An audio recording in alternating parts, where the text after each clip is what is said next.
정부가 종교계와 논의해 예배 수용 인원을 조정하는 방역 강화 조치 방안을 확정했습니다. 한국교회연합이 제11회 정기총회를 열고 현 대표회장인 송태섭 목사의 연임을 결정했습니다. 최근 1년 사이에 성도 10명 중 1명 이상이 교회를 떠난 것으로 나타났습니다. 이런 현상은 젊은 세대일수록 더 두드러졌습니다. 감리교신학대학교가 입시 준비로 지쳐있는 수험생들을 위로하기 위해 특별한 시간을 마련했습니다. 북한이 남한 영상 시청 등을 이유로 주민 수백 명을 모아놓고 공개 처형을 했다는 탈북자들의 진술이 나왔습니다.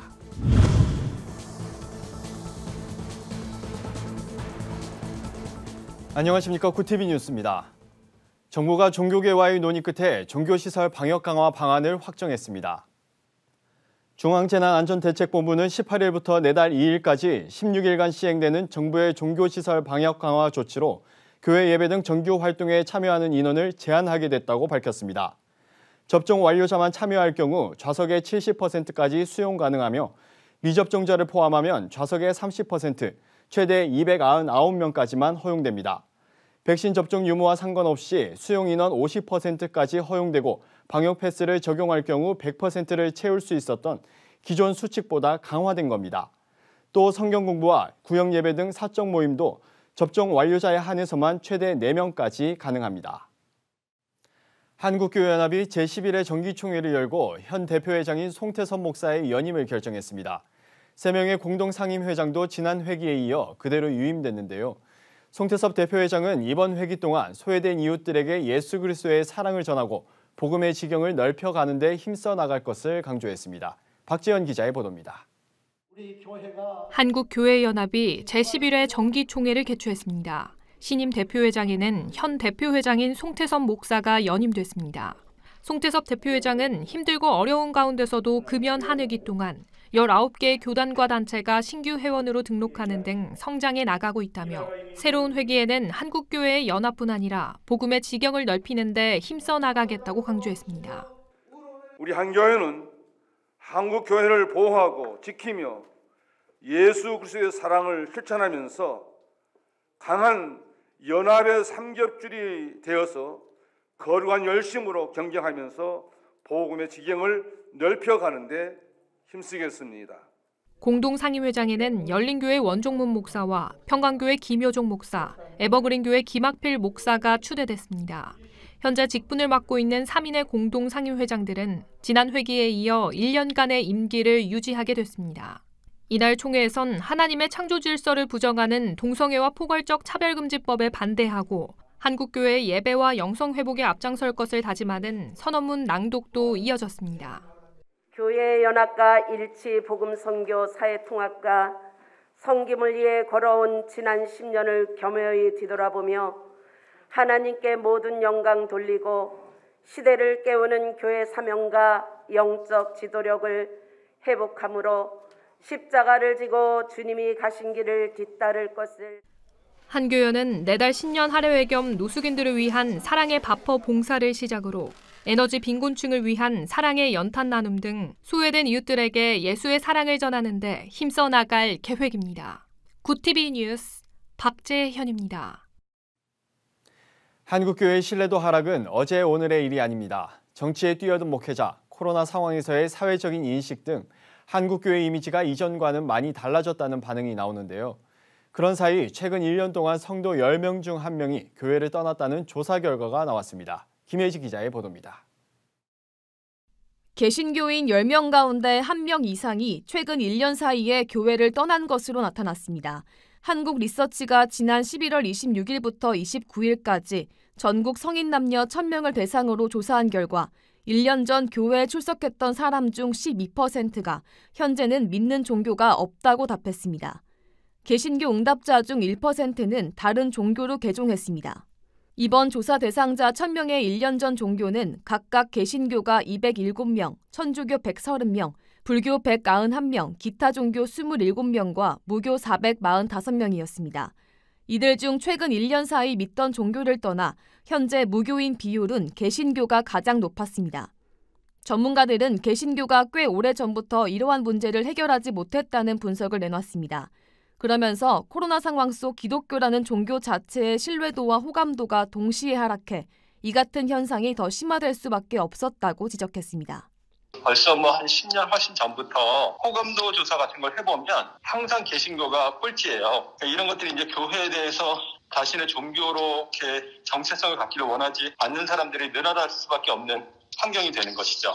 그러니까 이제 코로나 상황에서 교회의 어떤 대처 방식이라든지 이런 것들이 더 좋지 않게 인식이 되고 있고 결과적으로 그 신뢰도가 더 떨어진 거죠. 무엇보다 젊은 세대일수록 종교에 대한 관심이 떨어지는 것으로 드러났습니다. 특히 18세에서 29세 무종교인 비율은 무려 67%에 달했습니다. 반면 60세 이상 응답자 중에서는 그 비율이 34%로 절반 수준을 보였습니다. 연령대가 낮을수록 무교가 많다는 건 종교가 그만큼 사회적으로 영향력을 미치지 못했다는 것으로 분석됩니다. 실제 응답자 가운데 삶에서 종교 활동이 중요하다고 답한 비율은 30%에 그쳐 전년보다 28%나 하락했습니다. 종교 전문가들은 젊은 층에서 종교 인구가 줄어든 것은 당연한 현상이라고 말합니다. 취업이나 사회적인 고민에 대해 교회가 개개인에까지 도움을 주기 어렵다고 청년들이 인식한다는 겁니다. 이러한 문제에 대해 교회 제도 자체에 대한 문제점도 지적됐습니다. 신앙을 갖고는 있지만 교회에 대한 실망감으로 출석하지 않는 이른바 가나안 성도들이 계속해서 늘어나고 있기 때문입니다. 교회 다니면 뭘 해야 되고 요구하는 게 있고 성도로서의 의무가 있고 이런 것 자체를 힘들어하거나 불편해하는 사람들이 점점 많아지고 있거든요. 교회에 대한 실망 때문에 떠나는 거라면 교회가 회복이 되면 돌아올 텐데 그게 아니라 교회라는 제도 자체를 불편해하는 거면 교회가 아무리 새로워지고 회복이 돼도 여전히 불편할 거라는 거죠. 정 교수는 교회라는 건물 중심의 형식적인 신앙에서 벗어나 성도 개개인의 관점에서 신앙의 필요를 채워줄 수 있는 방안을 모색해야 한다고 조언했습니다. 빠르게 성장해온 한국교회가 성장을 이어가지 못하고 교인 감소 현상을 보이고 있는 현실 앞에 신앙의 본질을 되찾는 노력이 필요해 보입니다. 구티비 뉴스 김예지입니다. 수능은 끝났지만 수험생들은 내년 초까지 이어지는 대학 입시로 상당한 피로감이 있을 텐데요. 이런 수험생들을 위해 서울의 한 신학대가 힐링의 시간을 마련했습니다. 온오프라인 심리상담부터 캠퍼스에서 체험할 수 있는 다양한 프로그램으로 수험생들을 격려했습니다. 조유영 기자가 취재했습니다. 감리교 신학대학교에서 마련한 힐링 페스티벌에 참여한 수험생들의 모습입니다. 감신대는 수험생들의 입시 스트레스를 덜어주고 지친 심신을 위로하기 위해 이번 행사를 마련했습니다. 자신의 속마음을 아무에게도 말하지 못한 채 단절된 채로 정말 힘들게 공부해왔다고 느꼈어요. 그래서 이번 기회를 통해서 그들의 이야기를 듣고 공감하고 그들이 힘든 점을 함께 나누고 하면서 그들에게 격려를 해줄 수 있는 그런 시간을 가지고 싶었습니다. 행사의 가장 핵심이 된 심리상담은 수험생을 위한 134시간의 경청이라는 제목으로 지난 13일부터 온오프라인으로 진행됐습니다. 수험 기간 동안 쌓인 스트레스와 인간관계, 이성교제 등에 대한 고민을 털어놓으며 수험생들이 심리적으로 치유될 수 있도록 돕는 겁니다. 상담은 기독교 심리상담 전공 교수와 전문 심리상담사 20여 명의 재능 기부로 진행됐으며 사전 신청한 수험생들이 온오프라인으로 참여했습니다. 페스티벌에는 감신대에 입학을 앞두고 있는 학생들도 참여해 학교에 대한 궁금증을 해결하고 대학 생활의 기대감을 높여갔습니다. 교수님들이 이제 상담하는 것처럼 이렇게 프로그램을 진행하신다고 해서 그것들 기대하고 왔습니다. 제가 수험 기간에 이제 수능을 준비하면서 굉장히 많이 힘들었는데 그거에 대한 힐링 그리고 입시를 준비를 하면서 많은 마음에 이제 참 부담도 얻었고 또 힘든 일도 굉장히 많았는데 이거를 힐링해 준다고 하니까 또 이 학과에 들어가게 된다면 어떤 것을 내가 공부하고 어떤 사람이 될 수 있을까에 대해서 잘 알게 되었다 이렇게 생각하고 있습니다. 이 밖에도 감신대에 최근 개관한 미디어센터 방음 스튜디오에서 체험하는 노래방과 성경 퀴즈쇼, 드라마를 통해 인기가 높아진 달고나 만들기 등 다양한 행사도 마련돼 수험생들의 스트레스 해소를 도왔습니다. 구티비 뉴스 조유현입니다.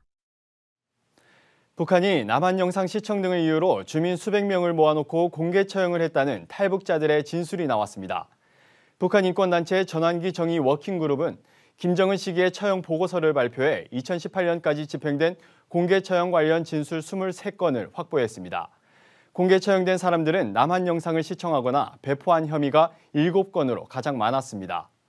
보고서는 북한에서 공개적으로 드러난 처형은 줄었지만 비밀 처형은 여전한 것으로 추정했습니다.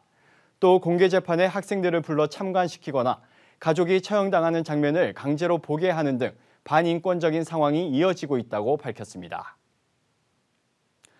기독교 대한감리회와 다음 세대 신앙교육 프로그램을 연구해온 유튜브 채널 교회 랍비가 성탄절 맞이 나눔 프로그램 Y를 만들어 공개했습니다.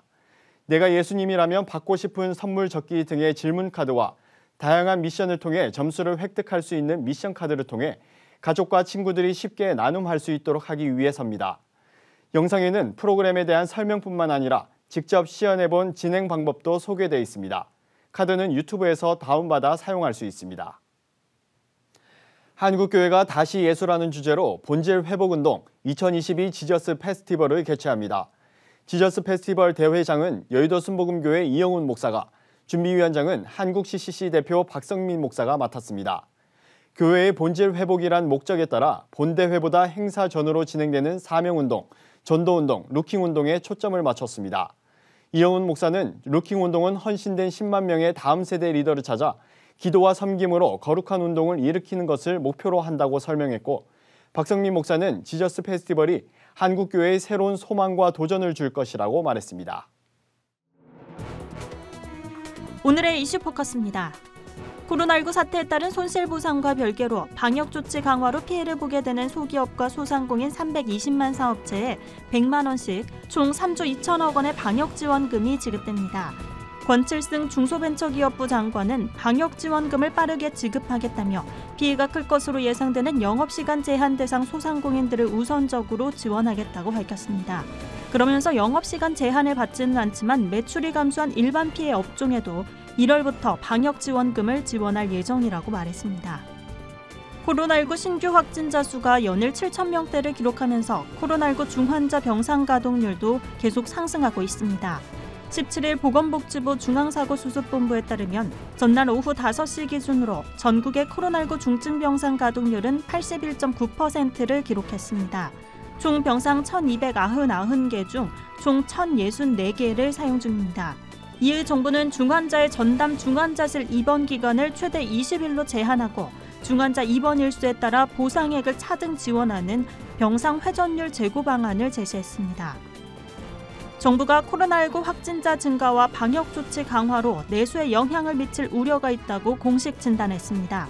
기획재정부는 17일 발간한 최근 경제 동향에서 최근 우리 경제는 견조한 수출과 고용호조세가 지속되고 있으나 코로나 확진자 증가와 방역조치 강화 등으로 대면 서비스업 등 내수 영향이 우려된다고 밝혔습니다. 기재부는 또 대외적으로는 글로벌 경제 회복 흐름이 이어지고 있지만 인플레이션과 공급망 차질 우려가 지속되는 가운데 변이 바이러스 확산과 주요국 통화정책 전환 가속화 가능성 등 불확실성이 지속하고 있다고 평가했습니다. 이슈 포커스 한혜인이었습니다. 굿TV 월드와이드입니다. 북한의 인권 침해를 규탄하고 개선을 촉구하는 내용의 북한 인권 결의안이 17일 연속으로 유엔에서 채택됐습니다. 유엔 총회는 현지 시간 16일 미국 뉴욕 유엔 본부에서 본회의를 열고 결의안을 표결 없이 전원 동의로 채택했습니다. 올해 결의안에는 북한의 코로나19 백신 협력을 당부하고 미송환 전쟁 포로에 대한 인권 침해를 지적하는 내용이 일부 추가됐습니다. 결의안에는 오랫동안 진행 중인 조직적이고 광범위한 북한의 인권 침해를 가장 강력한 용어로 규탄한다는 내용이 담겼습니다. 미국 정부가 베이징 올림픽 외교적 보이콧을 선언한 데 이어 중국 의료 연구기관과 기업을 무더기로 징계하며 압박 수위를 높이고 있습니다. 미국 하원에 이어 상원에서도 신장 지역에서 만들어진 제품의 수입을 사실상 금지하는 강제노동방지법을 처리했습니다. 미 상무부 산업안보국은 군사적 목적과 인권 탄압을 위해 생명공학을 비롯한 첨단 기술을 발전시키려는 중국의 위협에 조치를 취한다며 중국을 포함해 말레이시아와 터키 등 모두 37개 기관과 기업에 대한 수출 제재 방침을 밝혔습니다. 주요 7개국 G7이 코로나19의 새로운 변이인 오미크론을 세계 공중보건의 최대 위협으로 규정했습니다. 외신에 따르면 G7 의장국인 영국은 이날 성명을 내고 G7 보건장관들은 오미크론 변이 확진자 증가에 깊은 우려를 표하며 이런 상황이 세계 공중보건의 가장 큰 위협이라는 것에 동의했다고 밝혔습니다. 각국을 향해선 그 어느 때보다 긴밀히 협력하는 것이 중요하다고 강조했습니다. 미국 전기차 업체 리비안이 조지아주에 50억 달러, 우리 돈 5조 9천억 원을 투자해 새로운 공장을 세울 계획이라고 밝혔습니다. 리비안은 3분기 실적을 발표하는 자리에서 조지아주 애틀랜타 동쪽 모건 카운티와 월튼 카운티에 연간 40만 대 생산 능력을 가진 공장을 새로 만들 것이라고 말했습니다. 리비안은 내년 여름 착공에 2024년 생산을 목표로 하고 있다면서 신축 공장이 들어서면 7,500개의 일자리가 생길 것이라고 설명했습니다. 월드와이드 한혜인이었습니다.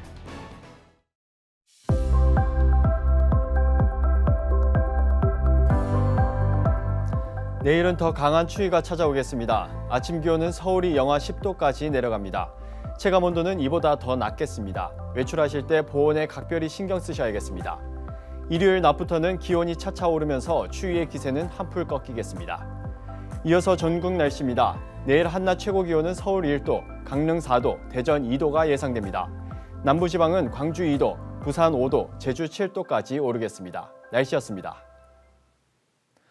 45일간 이어온 단계적 일상 회복이 멈췄습니다. 확진자의 급증으로 다시금 시작된 고강도 거리두기 조치 시행에 따라 자영업자들은 씨름에 놓였고 대면 예배도 인원수 제한이 결정됐습니다.